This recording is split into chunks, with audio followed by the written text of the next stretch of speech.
But I got a hold of Peter Koslick, and I told him, I said, Pete, we're up the creek. We don't have a cinematographer.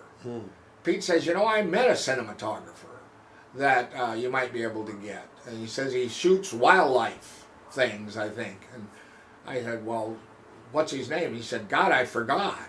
And I said, well, that helps a lot, Pete, you know. And so I hung up, and I was just going crazy trying to find somebody and couldn't find anybody. And I get a call back from Pete. He said, I found the name. And I said, well, where'd you have it? And he said, it was in the garbage, and we forgot to take it out, and it was downstairs in the basement waiting to go out. He said, I went through all the sacks, and he said, I finally found it. It was on a scrap of paper. I did have it around here somewhere, but I don't know now what if I still do, but it stunk. I don't know that. But anyway, it had this Peter Roberts guy's name on it. So we called Peter Roberts up, and Pete and I jumped in the car and drove out to Redmond and saw Peter Tarlick. It says Redmond. I think it's about 2 miles from the Canadian border as long as I drove out there. But no, it was Redmond. We got out there and talked to Peter Roberts, and he liked the idea. He liked it. So we shot it on 16 millimeter, and he had never done a dramatic piece before. He did wild horses, he did bears, he did all kinds of different, you know, things that you'd see on the Animal Planet. But we went out and we scouted out the areas where we wanted to shoot, and we storyboarded the whole thing. I got James Canfield Wolfe to be the assistant director. Well, the first day out on the shoot, I discovered how little I knew about directing and how much more Canfield knew about directing than I did. So I made him the co-director of the piece, and we didn't have an assistant director, we just had a co-director. But Peter Roberts, Peter Koslick was the AD on that, or not the AD, the assistant camera on that, and the shooter was Peter Roberts. We had meetings on everything, and we talked about what we wanted to do, and everybody fought for something at one point in that shoot. They wouldn't let the other three win, and they pushed it through till they got it. There was one piece in there that was a shot that I wanted that I didn't get, and I'm still pissed off about it today because it would have made the film that much better to have that shot. But we did it, and it went over great. And then the other three guys, Canfield, Bill, and Pete Koslick, all made their films, and we made short films. So that turned out well. But Winos and Pigeons, no, and then I got ready to do it's a voiceover. You're looking over the shoulder of a poet, and you see what the poet sees, and you hear what the poet's thinking and writing. And I listened to voice after voice actor, and I mean some beautiful voices, guys that really, really had the deep voice. But you know something? None of them moved me. They were great readers. They were great with the voice, but there was no heart in it, that I could get out of it. And I said, what am I going to do? And Belva said, why don't you read it? And I said, well, okay. So she got me a bottle of scotch, and I went out to the studio, and I said, well, I'm not afraid to, she says, I want to hear your whiskey voice that you have when you're doing the poetry down in the square or someplace. And I said, okay. So me and the bottle of scotch got together, and we did a few hours in the recording studio, and we came up with Winos and Pigeons. And we got Michael Rain, who is my ex-son-in-law now. He composed all the music that's in it. So it's all original music. It's all original poetry. and it's an original voice actor, Scotch drinker Wally. So I was the producer, the writer, the director, and the voiceover. And the narrator, yeah. Okay.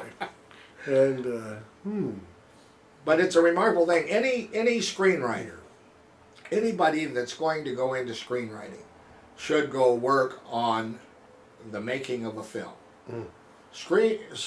The movie business or the TV business, anything to do with film, cinematography at all, anything of that nature, it's everybody coming together in a collaborative effort to make a film. There is no one person deal here. I mean, you can't make a film if you don't have good grips. You can't make a film if you don't have the people that set up the cameras and the lighting and the sound. You need it all. You need everybody there. Even the guy that runs to get the coffee, the guy that brings the craft. They're all needed. You know what the craft is. That's the food. You don't have to pay actors a lot, but you got to feed them. So. But it's tough.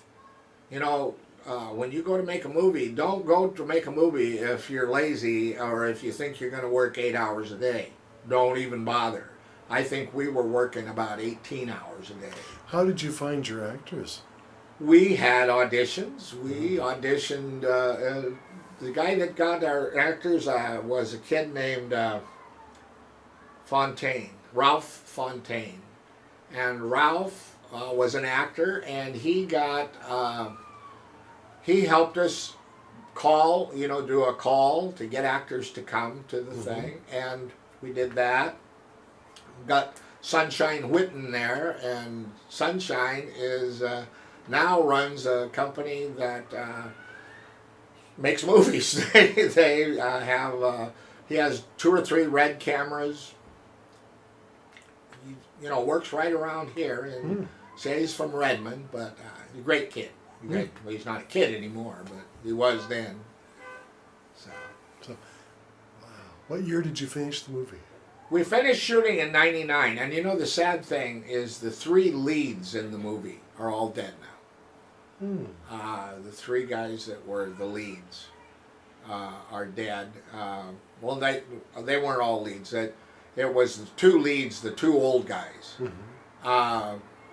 One of them tragically died of a heart attack on the way to one of the parties after we had shot. Oh. And then we lost the only truly homeless person on the cast and the crew was a little guy that was our pigeon wrangler. He could call the pigeons in. Don't ask me how, but this guy was great at getting the pigeons to do what he wanted them to do. So he died under the freeway in his little tent one night after we had made the film. And then a good actor friend of mine that was in it, he had a heart attack while they were working. A heart attack, and while they were working on him, he had a stroke. Oh. And he died after that. He never fully recovered. Great actor. Ralph Fontaine's still around. Sunshine Whitten's still around. My granddaughter was in it. Peter Roberts' daughter was in it. 3 of my grandsons were in it. They were just little guys. 4 of my grandsons were in it. My daughter was in it, and Darlene, the oldest daughter, is in it. I'm in it. Canfield's in it. We had walkthrough parts. And shooting down in the Pioneer Square, not Pioneer Square, but the Pioneer District. We shot both ends of one alley. We used one alley. We used both ends of that alley. We were in Occidental Park, Oh, I got to tell you this story. We set up in Occidental Park, and we had everything blocked off. You know, we had people stopping people, and we got ready to shoot. And we're shooting this scene where the wino and the poet are sitting on park benches and they see each other. And it's the end of the film. And it's really important that we catch it just right.